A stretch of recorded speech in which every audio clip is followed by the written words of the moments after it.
Hello friends, आप सभी को कहानियों के मदद में स्वागत है। तो दोस्तों, आज हम आप सबके लिए एक नया कहानी लेके आए हैं। इस कहानी का नाम है मौत का लॉरी। चलिए इस कहानी को सुनते हैं। ये कहानी कल्याणी की है। वो अपने बेटे के साथ रहती थी। कल्याणी के पति को गुजरते हुए 6 साल हो गए थे। कल्याणी के बेटा अमन कल्याणी के साथ रहता था। कल्याणी यहाँ वहाँ जाकर घरों में काम करती थी और जो पैसा कमाती उससे कल्याणी और उसके बेटे पेट भरते थे। कल्याणी अपने बेटे को स्कूल में नाम लिखवाने के लिए भी कई बार चली गई थी, लेकिन वहाँ के प्रिंसिपल कल्याणी के बेटे का नाम नहीं लिखते थे, क्योंकि प्रिंसिपल का कहना था कि अगर अमन के पापा नहीं हैं तो नाम नहीं लिखा सकता। एक दिन कल्याणी बाजार जा रही थी सब्जियां लाने के लिए। तभी कल्याणी को बीच सड़क में एक आदमी से टक्कर हो जाता है। कल्याणी गुस्से में उस आदमी से कहती है, भगवान तुम्हारे आंख नहीं दिए हैं क्या? जरा संभल कर चलो।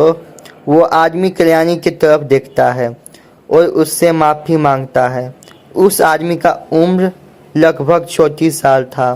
वो आदमी कल्याणी से पहली नज़र में प्यार करने लगा था, लेकिन वो बिना कुछ बोले वहाँ से चला जाता है। एक दिन वो आदमी कल्याणी का घर का पता लगाते हुए कल्याणी के घर आ जाता है। वो आदमी का पहनावा कोई भी देखकर कह सकता है कि वो आदमी धनी मनी है। कल्याणी उस आदमी को देखकर पहचान जाती है कि ये वही आदमी है जो कि बाजार में टकराया था। कल्याणी उस आदमी से कहती है कि आप यहाँ मेरे घर क्यों आए हैं? वो आदमी कल्याणी से कहता है कि मुझे आपसे कुछ कहना है। कल्याणी कहती है, जी हाँ, कहिए। वो आदमी कल्याणी से कहता है, मैं आपसे बहुत प्यार करता हूँ। जब से आपको देखा हूँ तब से कल्याणी गुस्से हो जाती है और उस आदमी से कहती है, मुझे लगा ही था कि तू घटिया आदमी है, आज देख भी लिया। वो आदमी कल्याणी से कहता है, आपका गुस्सा करना जायज़ है, लेकिन आप अपने बेटे के बारे में सोचिए, उसको एक पिता का ज़रूरत है। कल्याणी को उस आदमी का बात सही लग रहा था। कल्याणी उस आदमी से कहती है, क्या आप मुझे और मेरे बेटे के साथ अपनाएंगे? वो आदमी जिसका नाम किशोर था वो कल्याणी से बोलता है, जी हाँ, आज से अमन मेरा बेटा है और मैं आपको अपने बारे में कुछ बताना चाहता हूँ। कल्याणी किशोर से कहती है, जी हाँ, बोलिए। किशोर कल्याणी से कहता है, जिंदगी में आगे बढ़ने से पहले मैं आपको ये बताना चाहता हूँ कि मेरी शादी हो गई है, लेकिन वो लड़की किसी और के लिए मुझे धोखा देकर भाग गई। कल्याणी किशोर से कहती है, आप दुखी मत होइए, मैं आपको इतना प्यार करूँगी कि आप अपना दर्द को भूल जाएंगे। किशोर बहुत खुश हो जाता है और कल्याणी से उसका नाम पूछता है।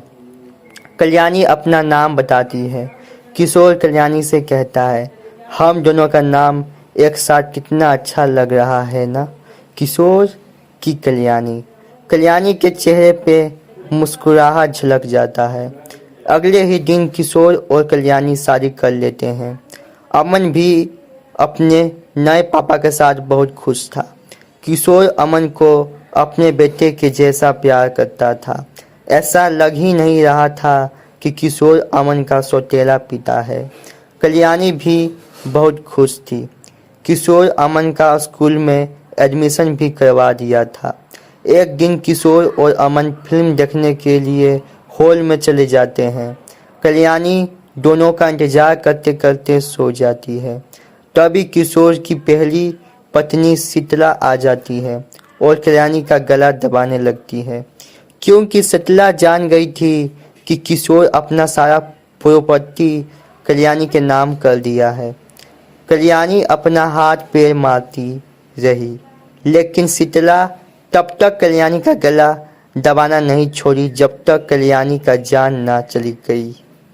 कुछ ही देर में अमन और किशोर आ जाते हैं और कल्याणी को ऐसे हालत में देखकर घबरा जाते हैं और कल्याणी के आंखों पे पानी मारते हैं, लेकिन कल्याणी आंखें नहीं खोलती है। किशोर कल्याणी का हाथ का नस को देखता है। कल्याणी का नस नहीं चल रहा था।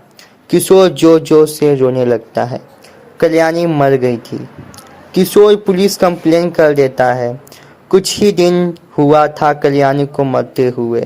हर रात एक लोरी सबको सुनाई देने लगा। अमन लोरी को सुनकर पहचान जाता है कि ये लोरी उसकी माँ की है।